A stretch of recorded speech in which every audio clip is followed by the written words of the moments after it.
दंडवत प्रणाम। महाराज जी, लाडली जी के लिए खूब रोना तड़पना आए, इसके लिए कैसे कृपा होगी? सेवा बन जाए।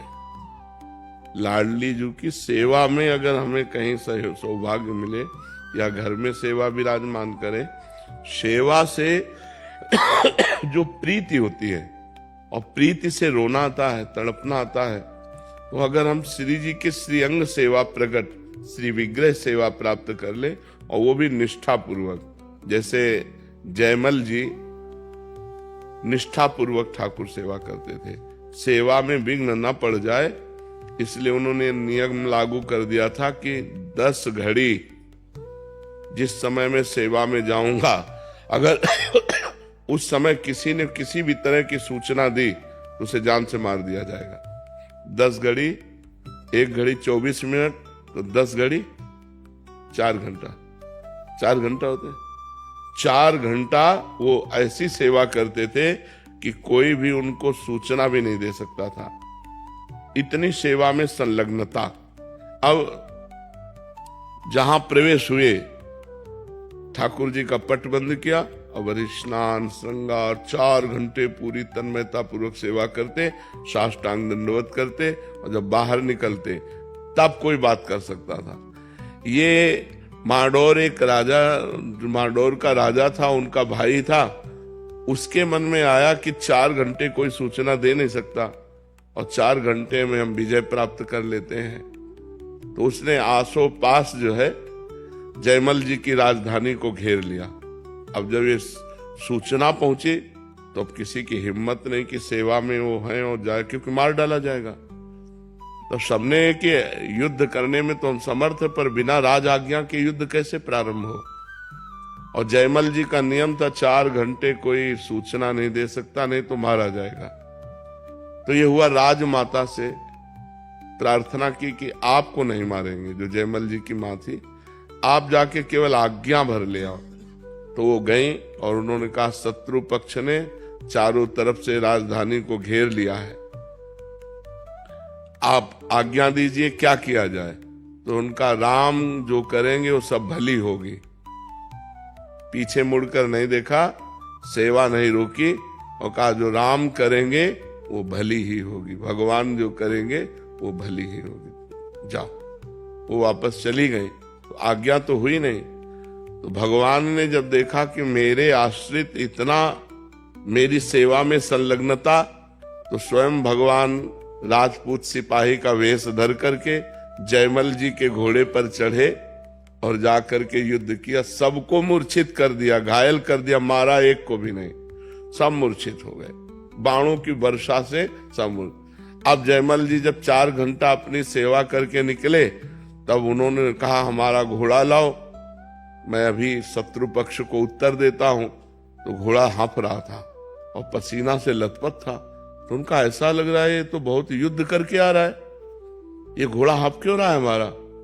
किसी ने कहा इसका तो कोई पता नहीं, पसीना पसीना घोड़ा। और दूसरा घोड़ा, राज घोड़े तो बहुत होते हैं, दूसरा घोड़ा मंगाया, और जब वहां गए तो सब मूर्छित पड़े। तो जो शत्रु पक्ष का राजा था उसको चेतना दिलाई, जो ही चेतना दिलाई, सो जयमल जी के हाथ जोड़ के कहा मुझे एक बार उस सैनिक के दर्शन करा दो, जो आपका एक सिपाही आया इतना बलवान कि सबको मूर्छित कर गया, मारा किसी को नहीं, और हमको तो बाणों से भी घायल किया और अपने नेत्रों से भी घायल किया। एक बार हमको अपने सिपाही के, श्याम सिपाही के दर्शन करा दो, वो जो श्याम रंग का था। तो जयमल जी ने कहा श्याम रंग का सिपाही, तो उनकी समझ में आया वो तो मेरे भगवान थे जिनकी मैं सेवा में था। लौट के आए, घोड़े की परिक्रमा की, आरती उतारी कि भैया मेरे को तो आज तक दर्शन नहीं हुए, लेकिन तेरे को दर्शन भी हो गए और तेरे को स्पर्श भी प्राप्त हो गया। बार बार घोड़े का आलिंगन किया, घोड़े की आरती उतारी, घोड़े की दंडवत की। तो जब हम भगवान की सेवा में इस तरह तन्मय होते हैं कि हमें कुछ भी हो जाए, हम सेवा से नहीं निकल सकते, तब हमें प्रीति हो जाती है और फिर भगवान बाहर ले लेते हैं।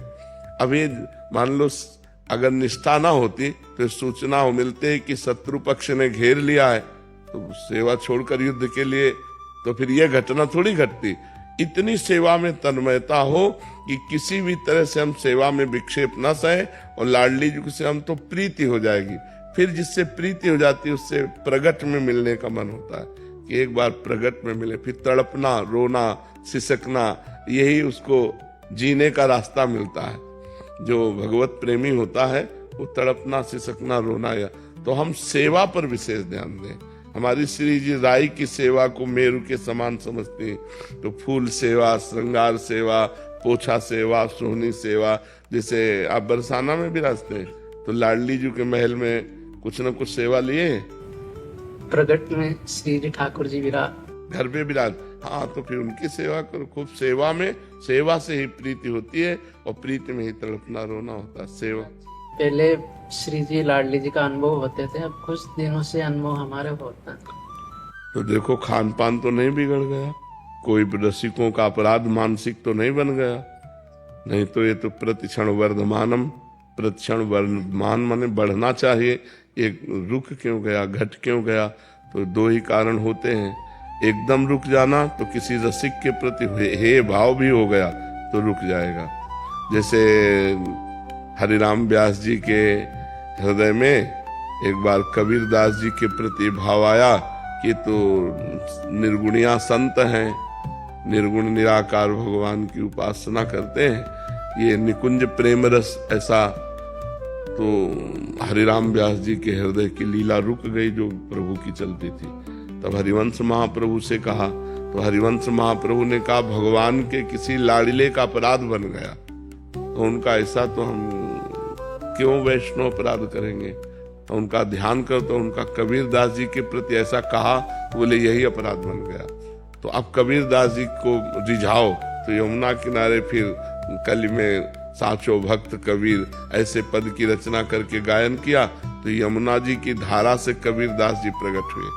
तो कबीरदास जी ने कहा कि भगवान अलग अलग संतों को अपने नाम रूप लीला धाम का प्रचार प्रसार करने के लिए भेजते हैं। इसका मतलब ये थोड़ी है कि भगवान उसको रस से वंचित कर देते हैं, सब रस का अधिकारी भक्त होता है, तब वो समझे। तो कहीं किसी संत भक्त वैष्णव के प्रति थोड़ी हमारी मलिन बुद्धि हो जाएगी तो फिर हमारा जो है भाव रुक जाएगा, फिर हमारे चिंतन में कमी आ जाएगी। कानून है, उन कानूनों का सहारा लीजिए और बचिए। पहली हरकत में ही उसको दंड देने का विधान कीजिए, दूसरा कदम बढ़ाने की कोशिश ना होने पावे। ये अध्यात्म को समझिए। अध्यात्म का आंतरिक विषय अलग है और बाह्य विषय अलग है व्यवहार का। व्यवहार का विषय जैसे आपका स्त्री शरीर है और आपको कोई छेड़ रहा है, आप कह दो क्षमा, तो दूसरी बार पकड़ लेगा वो आपको। और कानून इस समय भारत की स्त्रियों के प्रति बहुत सपोर्ट में है, बहुत सपोर्ट में है। बहुत सुंदर सुंदर कानून बने, दुरुपयोग न करें। लेकिन अपने प्रति अगर कोई ऐसा अक्षम्य अपराध करने की सोचे तो उसको रास्ता ना दे, क्योंकि आजकल राक्षसी बुद्धि बढ़ रही है, बच्चियों के प्रति बड़ा क्रूर स्वभाव बन रहा है। हाँ, तो हमारा बिल्कुल पहले कदम में ही, पहली दृष्टि में ही आप तुरंत कानून का सहारा लो और उनको दंड दिलवाओ। ये ऐसे लोग क्षमा के पात्र नहीं होते। एक डर सा बन जाता है महाराज जी कि हमारे परिवार को कोई विक्षेप ना कर दे या ऐसा। जो होगा देखा जाएगा। भगवान है, सबके सोचने मात्र से थोड़ी हो जाता है। अगर नाश लिखा होगा तो नाश हो जाएगा। ऐसे कैसे तुम नाश करो? तुम ब्रह्मा हो क्या? तुम भगवान हो क्या?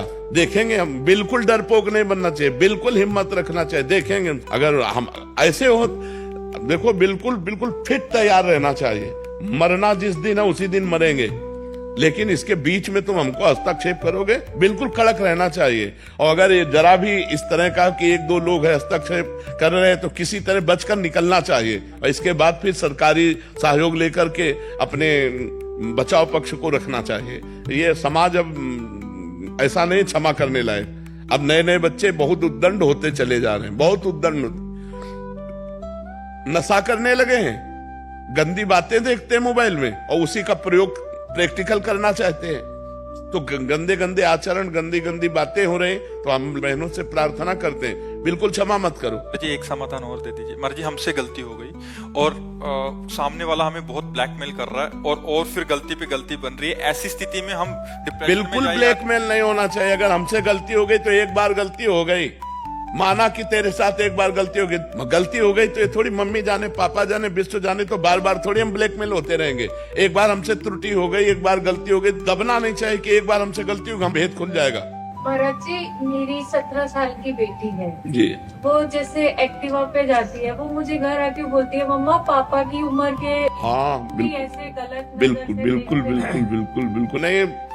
आजकल उम्र करने सबकी बुद्धि भ्रष्ट है। जो भगवान से बिलग है, जो धर्म से बिलग है, जो अध्यात्म से बिलग है, भरोसे लायक नहीं 80 वर्ष का भी। इसलिए आज का जो समय है अध्यात्म से जो जुड़ा नहीं है, जो अध्यात्म से जुड़ा नहीं, अध्यात्म से जुड़ा है तो देखो ये बच्चा है, ये रो के कह रहा मेरे से गलती, गंदी बातें अंदर आती है। अध्यात्म से जुड़ा है तो सभा में छोटा बच्चा है कह रहा मेरे अंदर गंदी बातें आती है, और अध्यात्म से ना जुड़ा हो तो इतनी बात कैसे कह सकता है। अध्यात्म के बिना जुड़े पशुता नहीं जाती, आसुरी प्रवृत्ति नहीं जाती। गुरुदेव भगवान, यदि कोई साधक ऐसे घर में जन्मा हो जहां मांस मदिरा गुटखा तमोगुण प्रवृत्तियां सामान्य जीवन का हिस्सा हो और वह बालक भगवत प्रेम की ओर चलना चाहता हो, तो शुद्ध भक्ति रक्षा कैसे करे? क्या ऐसे वातावरण में क्या प्रहलाद जी हिरण्यकश्यप जैसे दैत्य के घर में जन्मे थे, उनकी भक्ति का बाल बांका हुआ क्या? यदि अपनी निष्ठा है तो कहीं कोई हमें परास्त नहीं कर सकता। घर क्या है, समाज क्या है, हमारी निष्ठा है। प्रहलाद जी पिताश्री कह के साष्टांग दंडवत करते थे हिरण्यकश्यप को, और जिस दिन देखा कि भगवान का विरोध करने वाला पिता है तो दैत्यराज करके संबोधन किया, दैत्यराज करके। उन्होंने पूछा तेरी बुद्धि ऐसे कैसे बदल गई? प्रहलाद जी उनका पढ़ाने लिखाने से नहीं, वैसाम मतिस्तावद रुक्रमांगिम इस पर सत्या अनर्थाप गमो यदर्था मही असाम पाद रजोभिषेकम निष्किंचना नाम न वृणीत्यावत। अये दैत्यराज, ऐसे संबोधन किया। ये किसी के समझाने से बुद्धि नहीं बदलती, ये जब महापुरुषों का संग होता है, उनकी चरण रज, तब जैसी हमारी निष्ठा है ऐसी भगवान श्री हरि में निष्ठा होती। तो क्या माता हो, पिता हो, परिवार का सदस्य हो, अधार्मिक कृत्यों में संलग्न हो और मुझे पता है अधर्म है तो मैं उसका साथ दूंगा? नहीं दूंगा। तुम अपने कर्मों का भोग भोगो, हम अपने कर्म से चलेंगे। तजो पिता प्रहलाद विभीषण बंधु भरत महतारी गुरुबल तजो कंत ब्रज वनितन भेमुद मंगलकारी जाके प्रियन राम वै देही तजिए ताहि कोटि वैरिशम जद्यप परम स्नेही। परम स्नेही माता हो, पिता हो, भाई हो, बंधु हो। देखो विभीषण जी ने रावण का त्याग कर दिया, भाई है। गोपियों ने अपने पतियों का त्याग कर दिया, और श्री बलि जी ने अपने गुरुदेव का त्याग कर दिया। जब शुक्राचार्य जी ने मना किया वामन भगवान को दान मत करो, ये 3 पग में सारी ब्रह्मांडों को नाप लेंगे, नहीं माने। कि जब भगवान भिक्षुक बन करके आए तो ऐसा अवसर हम नहीं चुकेंगे गुरुदेव की बात टाल दी और भगवान को 3 पग पृथ्वी का दान किया। प्रहलाद जी ने पिता का त्याग कर दिया, भरत जी ने माँ का। भरत जैसे जिसके पावन पुत्र हैं, जब भरत जी ननिहाल से आए तो कैकेयी जी मुस्कुराती हुई मिली, तो उनका माँ हमने तो सुना बड़ा अमंगल हो गया, पिता पधार गए और तुम मुस्कुरा रहे हो, भगवान राम वनवास चले गए। तो उनका बेटा तुम्हारे सुख के लिए मैंने वरदान मांगा कि राम को 14 वर्ष का वनवास और भरत को राजगद्दी। उनका पापिनी प्राणों से अलग करके देह को सुख देना चाहती। भगवान राम हमारे प्राण है और उनको 14 वर्ष का तू वनवास देकर मुझे सुखी देखना चाहे, जा आज के बाद कभी मां नहीं कहेंगे। पूरा जीवन हो गया भरत जी ने कभी कैकेयी जी को मां नहीं कहा।